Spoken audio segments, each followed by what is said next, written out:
heeruutti jedhamti maqaansi jaa Mansuur sana. Dabaleekoo yaa dabaleekoo sineegaa. Naaf hin bilbil. Maaliif akkanaaf hin bilbilee garuu dhaqaatii naaf gaafadha. Mee isarraa hoo maal jaallatte? Bareeduma isaati moo qabeenya isaati moo maal isaa jaallatte mee?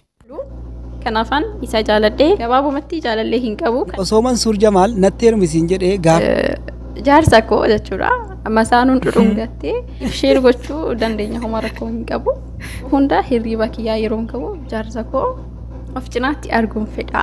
Jaartii 4 yoo fuudhee tariitii torbeetti guyyaa 2 ta'uu danda'a kanaan of cinaatti isa argu. Jaalaltisiif immoo maali? Akkamitti ibsitamee jaalala? Garuu gaafa tokko akkan isa argu qalbiin koo natti mee jira.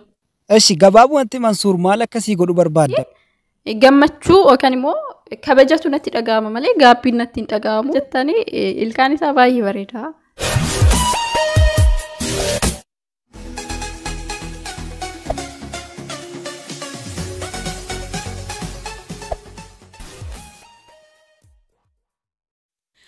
Assalamu alaikum warahmatullahi ta'ala wabarakatuh. Jira jirtu hordoftoota YouTube channel Ekeap akkam nagaa keessanii baga nagaan jiraattanii egaa har'a keessummaa adda tokko qabadhee isiniif dhiyaadheetiin jira jechuudha.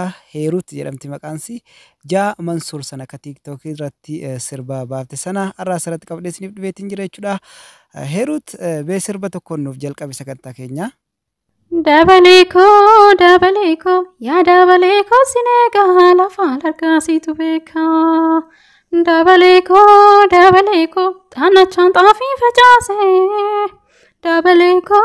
Dabaleekoo kooticha gaamaa mureechoo.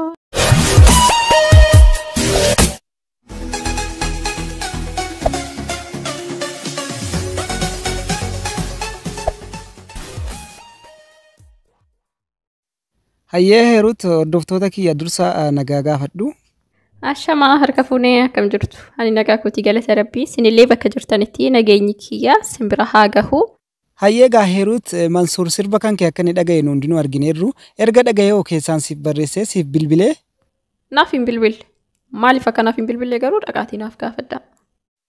Hayyee yoo rabbiidha yeroo tamatti intervii biraatiin siif gaafadha. Mee isarraa hoo maal jaallatte? Bareeduma isaati moo qabeenya isaati moo maal isaa jaallatte mee?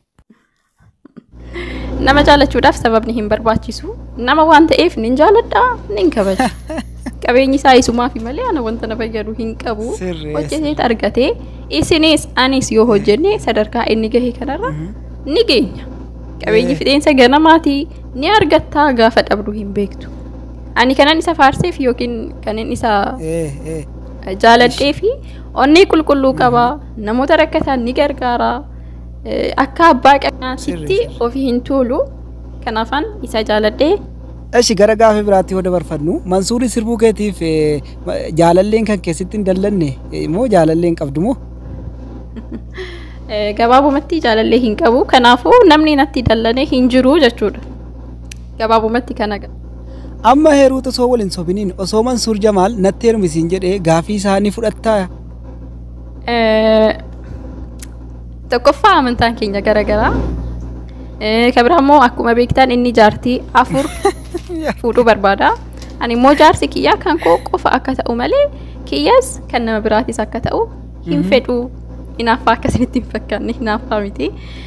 Jaarsi kiyyaa jaarsa koo jechuudha. Amma isaanuun dhudhungattee wanta barbaadde gootee akkanatti as deebistuu hin barbaadu. Keessi konaaf hin eeyyamu jechuudha. Maaliif jennaan jaarsa koo jechuun qaama kooti. Qaama koo immoo nama biraatiif sheer gochuu hin barbaadu. Wanta biraa waliif sheer gochuu dandeenya homaa rakkoo hin qabu. Kuni garuu hin ta'u. Ilaalcha dhuunfaa kootiiti. Innaa immoo yeroo hunda hirriba kiyyaa yeroo hin qabu jaarsa koo of cinaatti arguun fedha. Akkuma beektan inni immoo jaartii 4 fuudhuu barbaada. Jaartii 4 yoo fuudhee tariitii torbeetti guyyaa 2 ta'uu danda'a kanaan of cinaatti isa argu.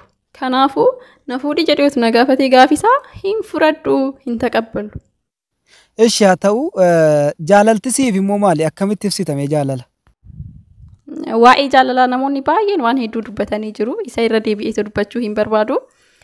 Gabaabumatti jaalala jechuun anaaf maraatuudha dhibee du'aa hin qabne jedheetiin amana. dawaan isaatis tokko qofaa innis immoo nama jaalatan sana argatanii isa waliin jiraachuu eegaluudha. Jireenya eegaluu jechuudha. Nama sana argatanii isa waliin jiraachuudha. Dawaan isaa jedheetiniin amanaa akka gootti jechuudha. Mansuuriin qaamaan argitee beektaa yookaan si bilbilee? Argee hin beeku. Garuu gaafa tokko akkan isa argu qalbiin koo natti himee jira. Gaafa tokko jaalattus jibbus na argataa wal agarraa. Haga ammaatitti garuu waliin agarree jechuudha. Gara fuulduraa wal agaruun keenya oolu. Akkasii. Eshi gabaabumatti Mansuur maal akkasii godhu barbaadame sarara? Amma ofuu hin dandeenye garuu gara fuulduraa Rabbi yoo jedhee yemmuun biyyatti galee ijoollee abbaa fi haadha hin qabne ijoollee barumsa barachuu hin dandeenye isaan barsiisuu fi isaan cinaa dhaabbachuun barbaada. Yeroo sana fedhii isaa taanaan akkana cinaa dhaabbatuun barbaada. Akka inni naaf godhu kanan barbaadu kana qofaa jechuudha. Eshi Heerut Mansuurii sirbuu keetiif namoonni baay'een sittis kolfaneeru. Kana keessa wanti itti gaddite jira si arrabsaneeru si. Sabboonaa ilma Oromooti. Jabaa ofii abbaatu jabeeffata. Ani isaaf sirbuu kootiin yookaan immoo isa faarsuu kootiin gammachuu yookaan immoo kabajatu natti dhaga'ama malee gaabbiin natti hin dhaga'amu. Hin gaabbine gammachuutu natti dhaga'ame. Handa'uum jechuudha. Kanaafuu hin gaabbine.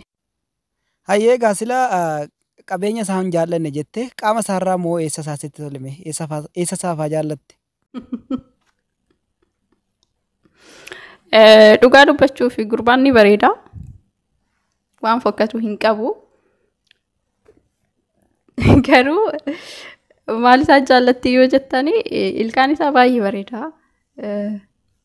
Garuu laaleetiin ni miti. Gaafa darbii laayif irra jiraayyuu suutuma jedheetiniin gaafan akkasitti ol jedhu ilkaan isaa fuula irratti dhufe diqqin natti jedhee tasuman ilaali tasuma. Hayyee Heerut sanumaa irra geenyeetiin jirra. Walumaa galatti sirbi sun maal si fayyadeettee yaaddame? Maal na fayyadeettee yaadda? Kan na fayyade immoo namoota wal na barsiisee jira. Namoota baay'eedhaan wal na barsiisee miidhaa garuu hin qabu.